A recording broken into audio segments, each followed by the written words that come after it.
everyone, I am Rebecca from ChemKnits, and today we are going to over dye a lace weight silk mohair blend to try to add a little bit more variation into this already beautiful color.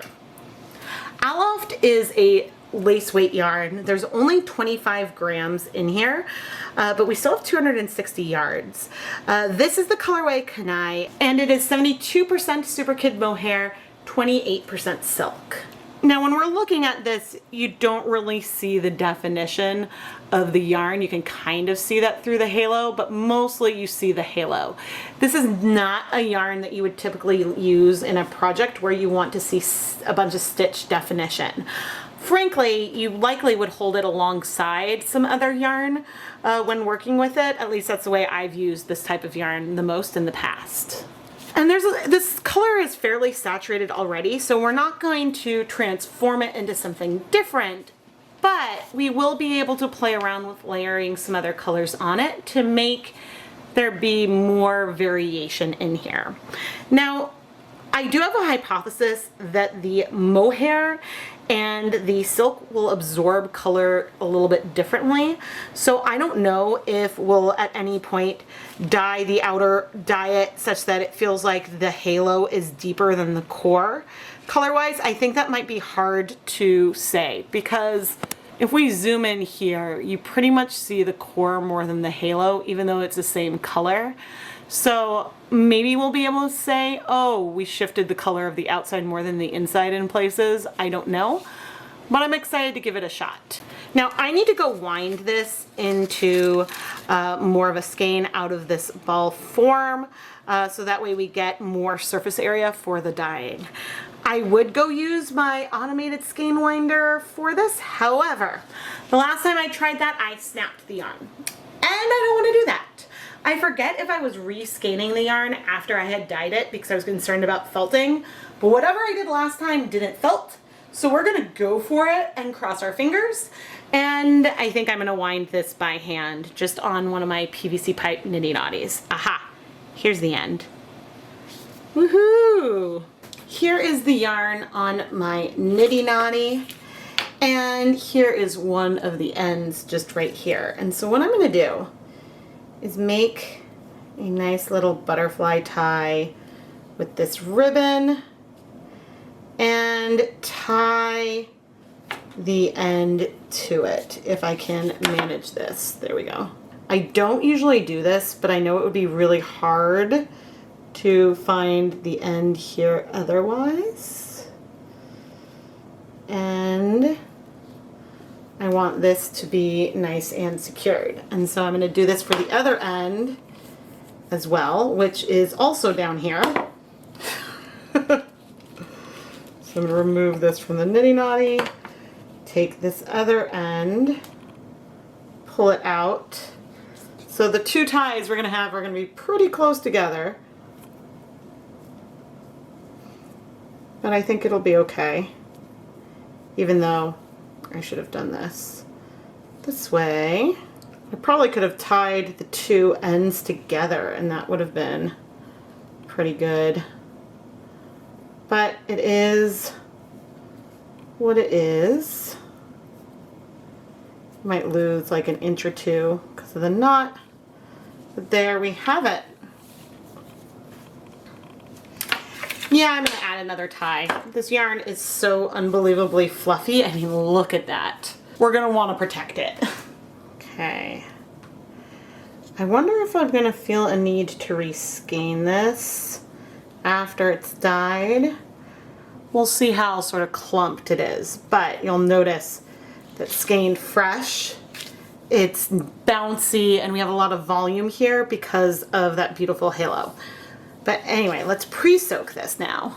In this basin, I have just some plain tap water, and I realized I want to get a zip tie. Go for one with blue and teal, it kind of matches. That's the kind of tie I typically add to yarn, not always this ribbon. The ribbon probably won't even take up dye. Now I do want to be careful because this yarn is Not super wash, but it did soak into the water pretty quickly. There are some clear air pockets that you can see some of these lighter patches in here, but I'm just gonna leave this to soak overnight. And I'm soaking it on its own, even though I plan to dye a lot of yarn tomorrow, just in case this commercial color bleeds. You never know. It's the next day and we'll be dyeing this shortly, but there might still be some patches that are a little bit drier, but not many. And I do see a tiny hint of color in the water. Not a lot. Like, I would not call this severe bleeding, but this definitely is not colorless. If I tilt it to the side, you can kind of see. Now, this isn't something I would worry about, but it's possible if you had this soaking with something white. I don't know if there would be color transfer, but it's real. I'm really only pointing it out because this, sometimes when you wash something and you see a little bit of light color in the end, maybe that could be from the original color. And so that's why I'm pointing this out. For our dye colors, I don't want to completely transform the teal. I like it. I just want to dance around the color a little bit. So we're going to play with some midnight blue, pecan brown, and emerald green. And all three of these are 1% stock solutions that I made another day. And a 1% stock solution has 1 gram of dye dissolved in 100 milliliters of liquid. I'm going to start filming on my electric hot plate, but then I might eventually transfer the yarn to over to my stovetop, mainly because I am dyeing this in a live stream. And so if you want to make sure that you know whenever I go live, subscribe and turn on notifications so then YouTube can let you know whenever I stream. And when I'm streaming, it's easier to use the hot plate, but sometimes I'll also use the hot plate because I have things on the stove at the same time, or because I just feel like using the electric hot plate. It isn't plugged in yet. I'm going to start off by bringing over 4 cups of water, but I would like you to pay attention to how clumped together the yarn is now compared to how it was when I first skeined it. Because when I first skeined it, it was like fluffy like air, and part of that is just the water. Now, it's going to be really hard to see changes on here because it is so unbelievably dark. But I'm going to try my best. And it looks like 4 cups of water is pretty good. I'm going to start heating things up because I want things to be hot before we start adding the yarn. Now, a hot plate tip.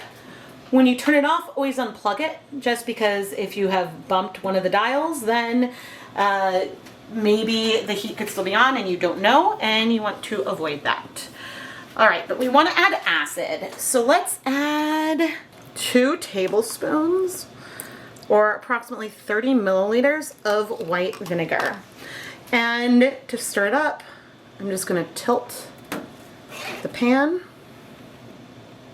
like so, and then let things sort of even out. Now, we can keep a close eye on the water level in here. If we needed to, we could in theory cover this with tin foil, but wouldn't it be hard to add more water with acid to the pan as needed. So I'll come back once things have warmed up a bit, so that way we can start adding dye.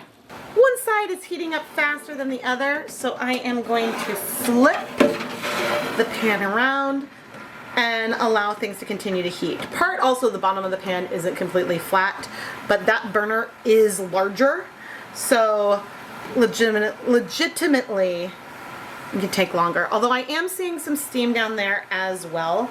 We don't really want any bubbling, so maybe we're about ready to go, and I can just reduce the heat a little bit. The problem with these kinds of setups and burners is that it's hard to reduce the temperature, the heat quickly. Typically, I would say it takes a while for it to cool off once I'm done dyeing. But we're gonna start coming in with some color, and I'm gonna try to go directly from these dye stalks, and I'm hoping the color doesn't come out too fast. Maybe that came out a little faster than I wanted. We don't need to add too much. I am surprised how much I can see that on the fiber. And so you can note there's some smaller sections and then some areas where the color is gonna spread. And we're gonna just go with it because the goal is just to add a little bit of dimension to an already really beautiful color. Okay, this squeeze bottle is a little easier to control. I'd like something non-repeating, and so with the brown, I'm going in more random, somewhat splotches. Hoping to get a little bit all over, but not too much. And I'm anticipating that the colors are going to spread because this is non-superwash, and that's what I'm expecting to happen here. Okay, and finally we're gonna have the midnight blue. I might come and move things around after a little bit to let some of these colors spread out some more. Okay, this one I'm able to drip. Midnight blue does have a little bit of some reds in it. It is not a bright blue, but it is a pigmented color.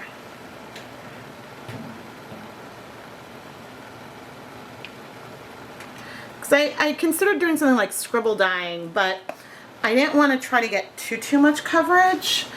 I don't know. I mean, I know that this looks very dark and very random right now, but at some point I'm going to try to help these colors spread a little bit more. But for now, I want them to stay put a little bit because I don't want to blend everything too much. So I think what I'm going to do is reduce that more. I don't like those bubbles. Oh, but see when I moved the pan, see how that just changed where the dyes are? So I'm going to set a timer for 5 minutes, but I'm also going to mix up a little bit more water really quickly. Right here I have 2 cups of water with 1 tablespoon of white vinegar, and I am just pouring this down the edge. In theory, I don't want to shock the fibers by adding too much cold to hot, but I didn't like how dry the edge was seeming, and so I want to increase the water level, even though this is gonna change the temperature a little bit in here. So I've only added a little bit of it so far, but we will add a little more shortly. Again, I'm gonna set a timer for 5 minutes and then we'll come back. Well, let me tell you what I see. After 5 minutes, it seems like a lot of color maybe has either struck or is just sort of hanging out where it's placed. Because what I can see in here, I see some green dye in the water there. I see some midnight dye there. And maybe some green sort of in the middle, but otherwise, I think a lot of the other colors may have struck where I've placed them. And I am gently moving the fiber and get that down off the edge to just sort of see what's happening. And I mean, I guess if I check, a lot of the color has struck. And the color differences and shifts in here feel very subtle. I could add more dye, but I also don't think I want to because I don't want to lose some of that teal. And we do have some color coming back out of some sections, so that's worth noting. But I think what we have is gorgeous. So I'm going to add some more water to increase the water level so things won't dry out. I want to sort of push things away from the edge. In general, don't stick your fingers in a hot pan. This is not that hot. I just added some water and the heat is on low. There, again, are some sections of some bleeding, but I am going to heat this for 30 minutes. I'm going to try to stay below a boil so that way That way we aren't gonna have a lot of agitation on the surface. And I'll do this over on the stove so that way I can work on another project here on the hot plate. But after 30 minutes, we'll check back in and see if we still see a little bit of some color bleeding or if our colors seem to be set. Because again, and especially on camera where I think we're a little overexposed, you can see how we now have just like a little bit more depth and dimension in here. It's not a solid color, but it still overall reads very, very teal. And so you can't see the dials anymore, but I'm turning off the hot plate now, unplugging it while I go and move this so that way it is off. That's what I recommend for safety. Whenever I turn on a gas burner, I always like to double check that it is actually, oh dear. It has been 30 minutes and I had the heat on super low this whole time. I don't want to move this very much, but all of our color is in our yarn. Ooh, I'm debating. I think I'm gonna remove this. And I don't even have my tongs or anything. I'm gonna move this and set it aside so it can cool. I'm gonna make sure this is sitting over a secondary container because sometimes these aluminum pans I use can spring a leak and I don't want water to drip. And maybe we'll reuse this dye bath for something else. I don't know. But certainly we want our yarn to cool off completely before we wash it. And just check out that like subtle dimension we have in here. Soft areas that are a little more blue, a little more green. It's super subtle. I don't know if I see the brown as much. Maybe we'll see it when it's dry, but maybe also it just added a little bit of dimension. And I'm excited! Let's wash this yarn. If you already have a saturated color that's a solid and you want to add a little bit more to it, it doesn't require, I just added some dish soap. It doesn't require adding a ton of dye, especially if you want to keep some of the essence of the original color in there, but just add a little bit to it. Now, this yarn is not superwash and has quite a halo that could be felted. So I want to be very, very careful as I wash this. The good news is that the strands are still separating well and we're not seeing any color bleeding. So I'm going to pop this through my spin dryer to remove some of the excess water and then I will hang it up to dry. Here's the finished dry fiber and I am extremely impressed and happy. I was super, super worried about felting, but just look at how easily this separates. Like, yes, there's some areas that are slightly grippy, but that's the nature of the fiber. Ultimately, it isn't matted and felted. It is fluffy and wonderful. Part of me almost wishes that I layered on more color, but I really wanted to make sure we preserved some of the teal and we have more green elements. We would have been able to really successfully overdye this teal a different color. But let's look in actually at some of these dark sections right in here because I'm seeing something really cool. Okay, notice how in here the mohair is dark, right? But you see the strands of silk running through. I think that we dyed the mohair more than we did that silk core. And so that's why we can really see it and see that contrast and those lines there. Because over here is an example of some of the original colorway. And yes, you can see the strands through, but you see how there's like a difference in color here. And so I think that the mohair took up more color than the silk core, which if you think about it, does make sense from what we know about different fiber types and specifically silk, that when it absorbs dye, it looks a lot paler once it dries, but also that silk has a lot of twist in it. And so it'll be harder and take more time for the dye to penetrate. So the dye is more likely to bind to the halo. I have probably I don't know if it's mint or like a pale blue version of this yarn that was dyed before. And now I'm inclined to try to over dye that something dark. I'll want to look and see what kinds of colorways are available so that way I can dye it and try to dye it a color that isn't available, say from Knit Picks, because that's more fun when you can create something that is unique. But if we can see, and not everywhere, there are some aspects in here where the core picked up some color, but I also feel the teal beneath that, and that's fun. But as I'm thinking and planning on another project, it is also very possible that what I have in my head would work better if the core already had more color to it. So we'll play around. We'll play around. But what we see in here is really cool. But yeah, there's elements and areas where it does feel darker, but I'm not sure if that's because we see more of the mohair there or what. Oh man, so fun.